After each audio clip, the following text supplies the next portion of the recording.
My name is Mr. Andy Motilal. I am the theatre arts teacher at Mount Hope Secondary. I saw this camp as an avenue for the children to, not only learn about an important medium, but to express themselves, to tell their stories and impact others. I think it was a great success. Hearing the kids' enthusiasm every day when they come to school. Sir, do this, sir, do that. We go in and do this. It's something really new here in Mount Hope to see kids with this level of enthusiasm for something. So I think that Rough Cut Film Camp is something that is really working wonders. And the kids, it's making a really meaningful impact on their lives. I'm Ellis Briggs. I'm the founder of the Rough Cut Film Camp. Basically, the idea was born out of a desire to create an opportunity for young people to be in an environment where they can all interact and be creative at the same time. I chose to develop the camp for young adults and for teenagers basically because to me they were the ones most at risk of being involved in gangs and violence and crime and other social problems. A lot of young people, they as kids they dream about being movie stars and they dream about being actors and producers and directors, and I figure that film is a medium that we can use to kind of reach out to them. I would like to see it expand. I mean, not only here, but I think, in other schools. I would like to see this thing grow like an internet network where kids could share each other's stories. And somebody at a school in South could say, they watch Mount Hope and they could identify with this. I want this film camp, this Rough Cut Film Camp to have a Mount Hope branch. Every school I think should have a branch where they continue to make projects and to make films and to tell meaningful stories.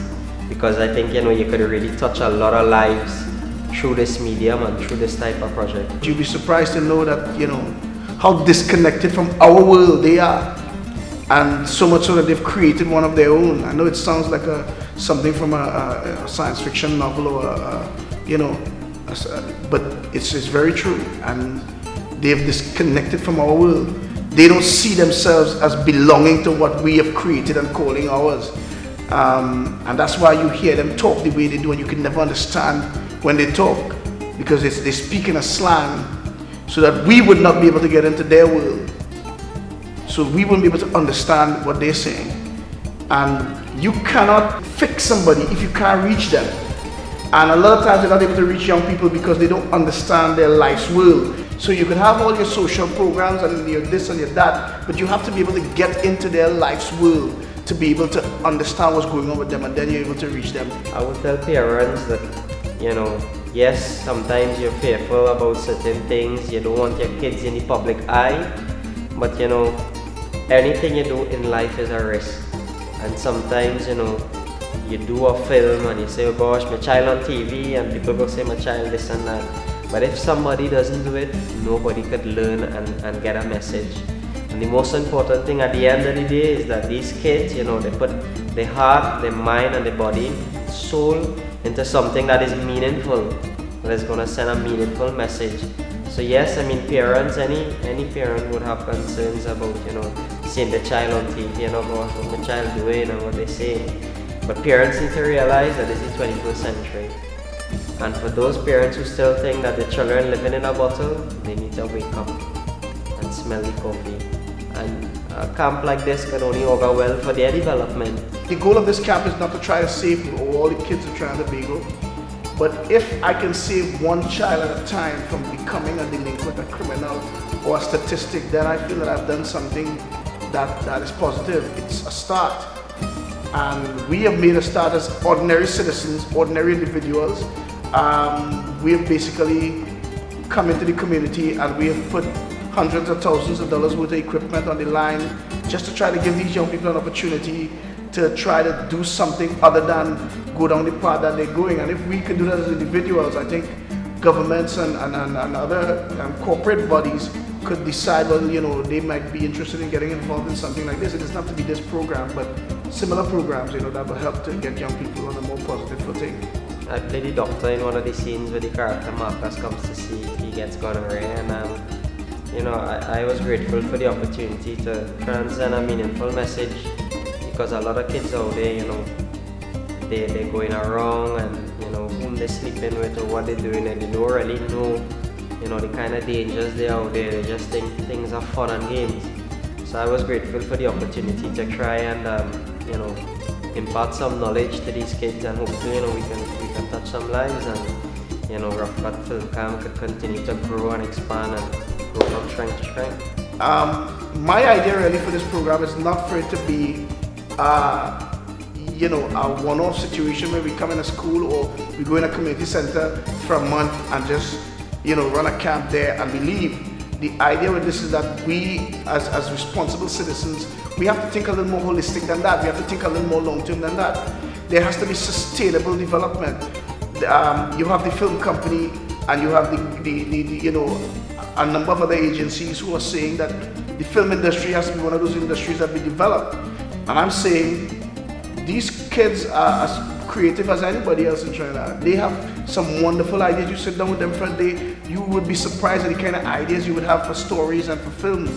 And I think that they're being overlooked because nobody considers them to be the cream of the crop. I mean, when in truth, in fact, they are very creative. I mean, with secondary school children or children that age, you're going to find people are always going to be miserable. People are always going to be running about doing things that they're not supposed to be doing. But it is our goal to get them more constructively involved. And that's why this camp is so important to me, because it gives them an opportunity to express themselves. It gives them an opportunity to talk about things they want to talk about. When you all look at the film that they've created, for some people it might seem a bit controversial because it deals with an issue that a lot of adults may not want to deal with, but it is their view. I think, the Ministry of Sport and Youth Affairs, this was a fantastic initiative. It'd be great to see the Ministry of Education, probably the Ministry of Culture, even the film company are trying to get more involved in this venture and help for the program to expand, because I think it's the way forward. What the drama festival did for kids 30 years ago, this is the 21st century, this is the future. And I think the ministries need to get on board, and they need to get with the program. Things like Facebook, Twitter, YouTube. This is a medium that you could really go there and send positive messages. And if they really want to try and help kids nowadays in schools, they would invest in a medium like this. I chose Mount Hope as the area that I wanted to do the pilot program for this camp in, because I remember driving on the highway one day and I heard a news report of a student being killed, or a student killing someone. So a student from Mount Hope killing someone. And it really struck me, because I felt that if children are killing each other, and of course this was not the only case of violence and crime I heard about involving school children, but in hearing of this, I felt that something needed to be done in order to deal with the situation. I just felt that, look, I had to do something. I had to get involved in some way to help to deal with the situation.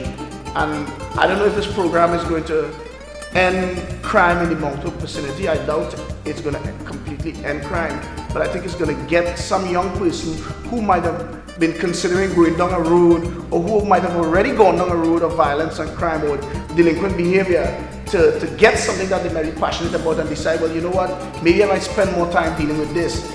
My name is Adisa James. I live in Mount Hope. I was born and raised here, of course. As a youth growing up, it was the same old thing, my brothers and them, like, happy, father. He was with me when he was first with me, that's the most positive memory I have about him. When I was a little youth, he used to be there for me sometimes, He used to be there, he used to play with me and my brothers, He used to be like a father figure, like a father supposed to do. Then he left, of course, and that's it all went bad. Left when I was 13 I guess? Yeah, 13. The dramatical thing, walk off, and all that thing, crying, And are you talking?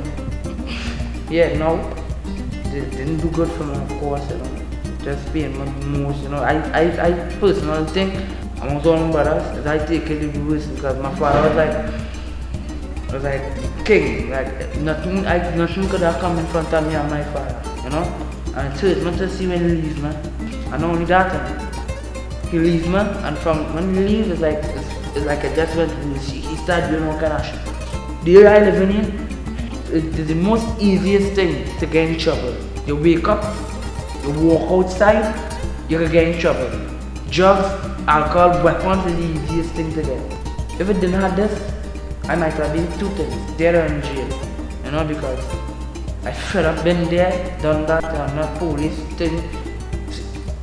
Before rough got glam, I didn't know where I was going. I really didn't know. I used to wake up in the morning sometimes and it's like whatever happened, you know. I have nothing to live for.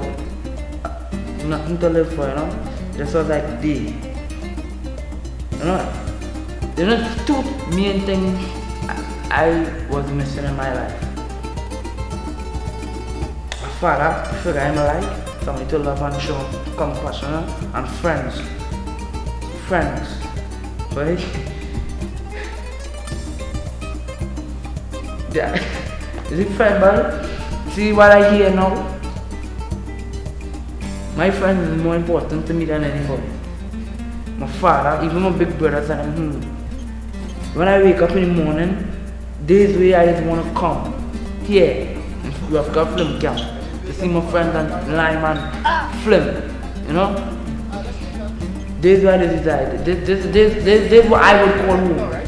Sometimes I didn't want to come to school, and the only reason why I just come to school is to come this in the evening.